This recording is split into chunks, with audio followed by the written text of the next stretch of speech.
실질적으로 당뇨 환자분들의 90에서 한 95%는 식습관에 의해 발생하는 그런 당뇨라고 보시면 됩니다.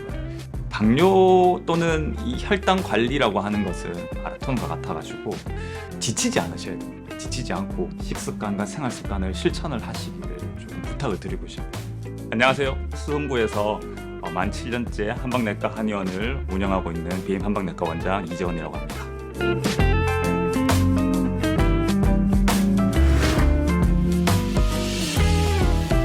당뇨의 일반적인 정의라고 하면 인슐린의 분비 부족이라든지 아니면 인슐린에 대한 어떤 체내 각 조직의 어떤 감수성이 좀 감소가 된다든지 이런 다양한 원인으로 인해 가지고 당분이나 아니면 지방이나 이런 단백질로 이루어지는 우리 몸의 에너지 대사가 뭔가 손상되는 그런 어떤 질환이고요. 그래서 간단하게 한마디로 정의를 하자면은 신체 에너지 대사에 문제가 생긴 그런 어떤 대사 질환이다라고 말씀을 드릴 수가 있을 것 같습니다.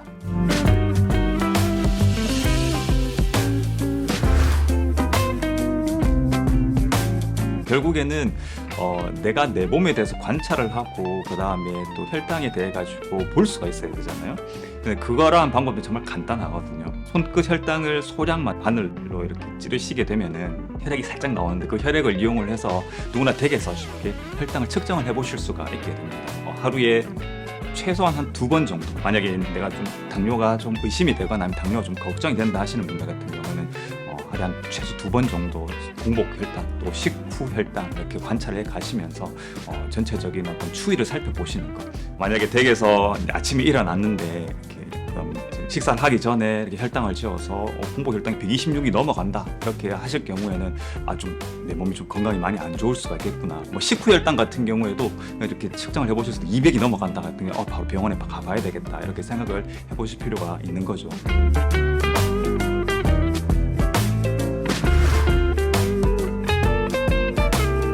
제일 위험한 음식이라고 한 가지를 딱 꼽아라고 말씀을 드린다면은 액체 형태의 당분입니다. 그냥 커피가 아니라 캐러멜 마키아토, 시럽이 듬뿍 올라가 있고 그 위에 다시 생크림, 설탕이 들어가 있는 그런 형태의 음료들, 그 다음에 이온 음료들, 그 다음에 청량 음료, 그러니까 콜라나 사이다는 당연할 거고요.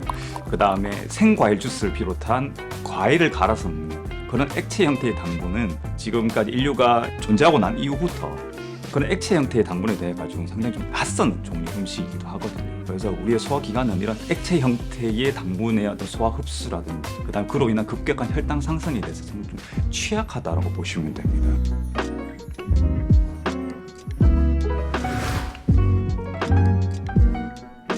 제로 콜라의 원재료명을 한번 살펴보시면 스쿠랄로스, 그다음에 아제설팜 칼륨이라고 하는 감미료가 들어 있습니다. 그 감미료는 단맛은 느껴지는데 우리 몸속에서 실제로 에너지원으로 이렇게 활용은 되지는 않는 비영양성 감미료라고 하는데요. 그런데 이 비영양성 감미료에 대해 가지고는 사실 많은 논란이 있습니다. 어떤 분들은 먹어도 괜찮다, 어떤 분들은 먹으면 안 된다 하는 논란이 있는 걸로 알고 있는데, 저는 개인적으로 이러한 비영양성 감미료들이 오히려 당뇨를 유발할 수 있다, 특히 체내 에너지 대사의 이상을 유발을 함으로써 잠재적인 위험성이 있다라고 이렇게 생각을 하고, 그러한 음식들에 대해 가지고 조금 더 조심을 하셔야 된다라고 말씀을 드리는 편이거든요. 그래서 환자분들에게 솔직해지셔라, 우리 몸에 대해서 솔직해지셔라. 우리가 음식을 씹는 순간 뇌에 그 자극이 전달이 되고 그 자극이 소화기계로 넘어가면서 특히 당분 같은 경우에는 췌장이라든지 이런 조직에서 인슐린 분비를 준비를 하게 됩니다.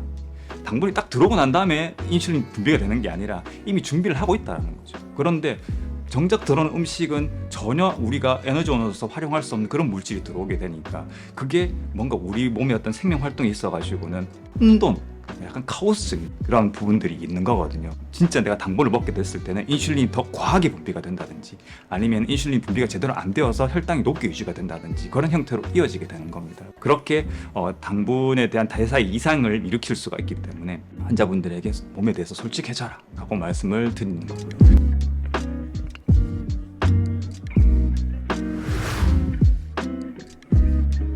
실질적으로 당뇨 환자분들의 90에서 한 95%는 선천적인 원인에 의한 것이 아니라 이형 당뇨, 그러니까 생활 습관에 의한, 특히 식습관에 의해 발생하는 그런 당뇨라고 보시면 됩니다.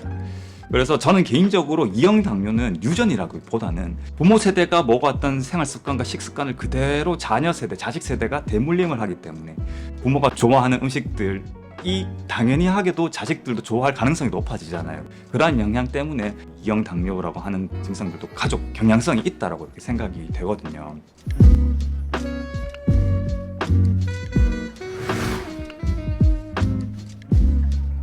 이 비행 한방내과에서는 보다 환자분들의 어떤 그 삶에 좀 더 적극적이고 포괄적으로 개입을 하려고 좀 노력을 하고 있습니다. 아무래도 생활 습관의 어떤 요소로 인해 가지고 당뇨가 발생되거나 아니면 좀 악화되거나 이러한 운이 많기 때문에 의료 전문가인 이런 이제 비행 한방내과의 의료진이 환자분들과 함께 삶의 일부를 좀 공유를 하는 거죠. 이렇게 함으로써 환자분들에게 안에 어떤 이정표 제시를 해줄 수가 있고, 이렇게 드셔야 된다, 또는 이렇게 드시니까 더 건강해질 수가 있다, 또는 이렇게 드시면 혈당이 잘 관리가 될 수 있다는 그런 좋은 예시를 이렇게 제시를 해주는 그런 방향이고, 이게 제가 지금까지 진료를 하면서 내과적인 질환을 치료하는 데 있어서 상당히 좀 효과적이었다라고 이렇게 생각이 됩니다.